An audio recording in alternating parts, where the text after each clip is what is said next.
In the first lecture, we used GCD as an example to introduce some basic concepts in programming. We will continue to look at the same example and see how to refine our program and explore new ideas. Here was our basic algorithm for GCD, which, as we said, more or less follows the definition of the function. So we construct two lists of factors for the inputs m and n. So we construct fm, the factors of m, fn, the factors of n. And then from these, we compute cf, the list of factors in both lists or common factors. And our goal is to return the greatest common divisor or the largest number in this common list, which happens to be the last one in this list since we add these factors in ascending order. So can we do better than this? So the way we have proceeded, we first scan all numbers from 1 to m to compute the list fm of factors of m, and then we again start from 1 to n to compute fn. So an obvious improvement is to just directly scan the numbers from 1 to the larger of m and n, and in one scan compute lists fm and fn. In other words, for each I in this list 1 to the maximum of m and n, we first check if I divides m. If so, we add it to the list of factors of m. And then we check if I divides n, and if so, we add it to the list fn. So instead of doing two separate scans over 1 to m and then 1 to n and repeating the pass, we do it in one scan. But even this can be improved upon. If we are doing it in one pass and we are checking if numbers divide both m and n, why don't we just directly check for common factors? In other words, instead of computing two lists and then combining them, we can just directly do the following. For each I from 1 to the maximum of m and n, if I divides both m and n, then we directly add I to the list of common factors. If it divides neither, or if it divides only one of them, then it is not a common factor and we can discard it. In fact, notice that rather than going to the maximum of m and n, we should go to the minimum of m and n. Because once we cross the smaller number, we will not get a factor for the smaller number. Remember that the factors of m lie between 1 and m, and for n lie between 1 and n. So if m is smaller than n, for example, if we go to m plus 1, though it may be a factor of n, it certainly cannot be a factor of n. So our better strategy is, for each I in the range 1 to the minimum of m and n, if I divides both m and n, then we add I to the list of common factors. Here is a much shorter Python program implementing this new strategy. So instead of computing the lists fm and fn, we directly compute the list of common factors.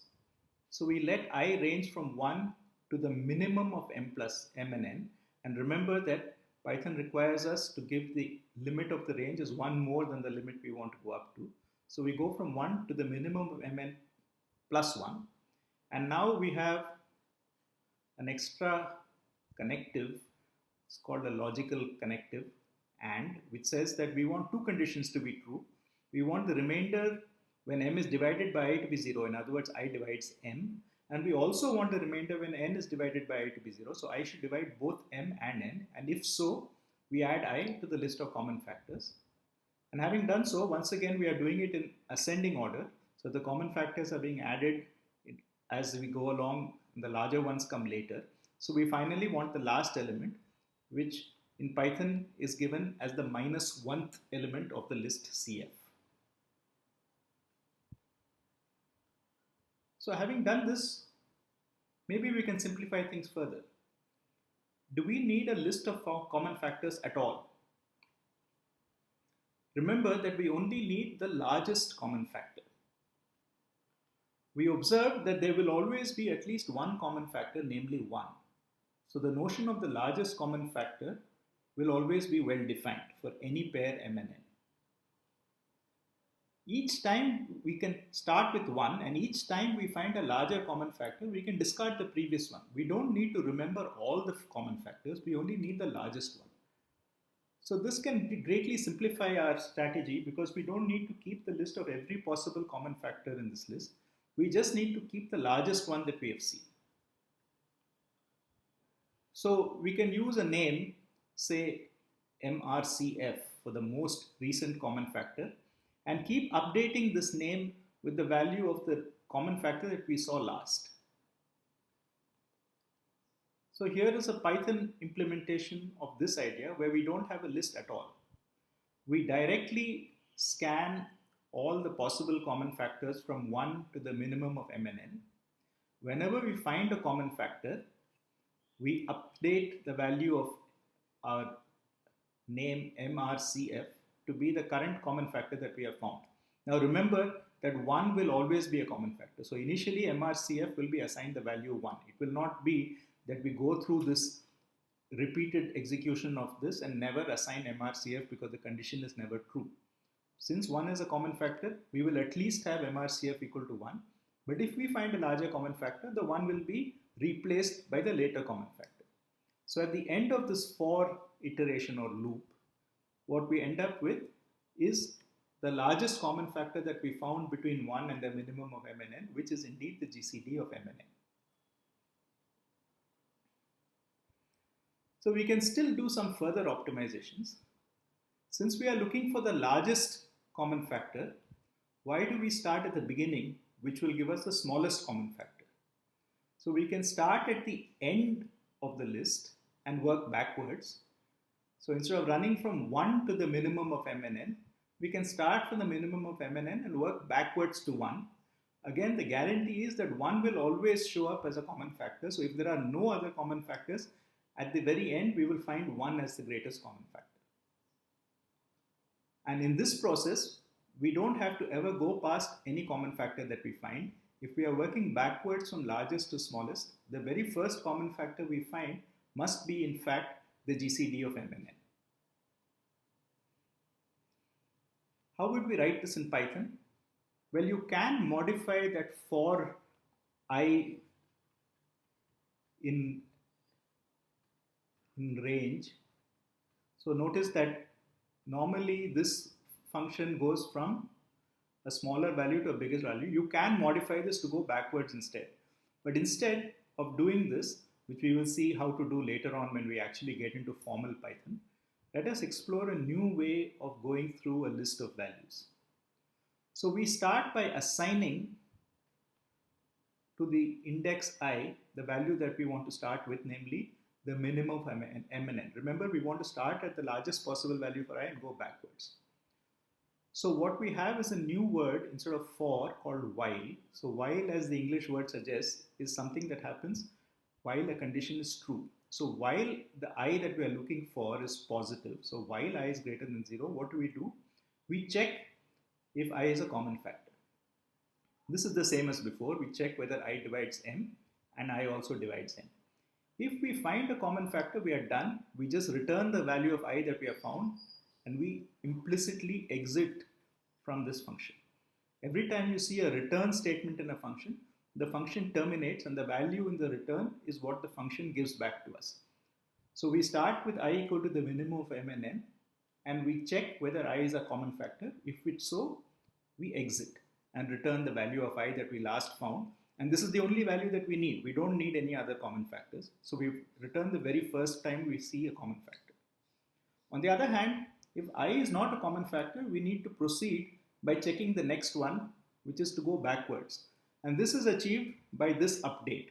So remember that we said that we can assign values or update values using this equality operation. So this equality operation is not mathematical equality as it looks, but rather it is the assignment of a value. So it says take the old value of I and make it the new value. So it says update I to I minus 1. Take the current value of I, subtract 1 and replace it in I. The mathematical equality is written as double equal to. This is what we use in our conditions. So it's important to remember this, that double equal to means equality as in the left hand side is equal to the right hand side, whereas a single equality in Python and on many other programming languages means assign a value to a variable. So this is the final optimization that we have of this naive algorithm, which is to basically scan for common factors from the beginning to the end.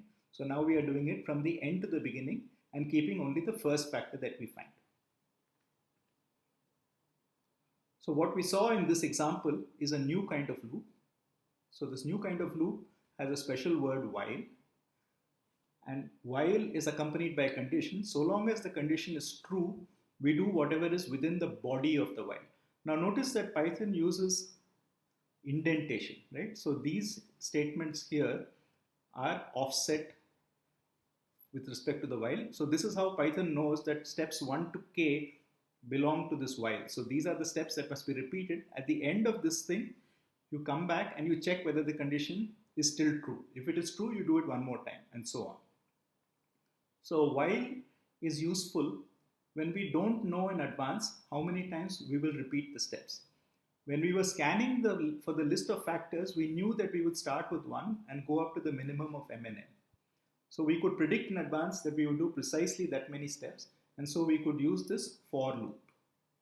So for loop has a fixed number of repetitions. On the other hand, a while loop is typically used when you don't know in advance when you're going to stop. So in this case, we're going to start with the minimum of m and n, work backwards, and stop as soon as we find a factor. But we have no idea in advance whether this will come early or we'll have to go all the way back to 1, which we know is guaranteed to be a valid factor. So one of the problems that one could face with a while is that we keep coming back and finding that the condition is true. So we never progress out of the while. So long as the condition is true, these steps will be executed and then you'll go back and do it again. So if you have not changed something which makes the condition false, you will never come out. In our previous example, in order to make the condition false, we need I to become 0. So we start with the minimum of m and n. So what we guarantee is that every time we go through this while and we do not finish what we wanted to do, we reduce I by 1. And so since we start with some fixed value and we keep reducing I by 1, eventually we must reach 0. So in general, when you use a while loop, you must make sure that you're making progress towards terminating the loop. Otherwise, you have a dangerous kind of behavior called an infinite loop, where the computation just keeps going on and on without returning a value, and you have no idea whether it's just taking a very long time to compute the answer or whether it's never going to finish. So in this lecture, what we have seen is that we can start with a very naive idea which more or less implements the function as it is defined and work our ways to dramatically simplify the algorithm.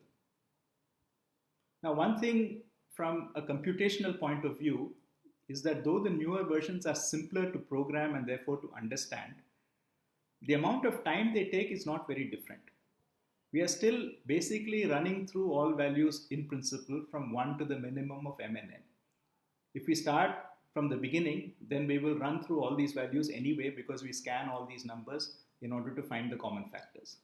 In the last version where we were trying to work backwards and stop at the first common factor, it could still be that the two numbers have no common factor other than 1.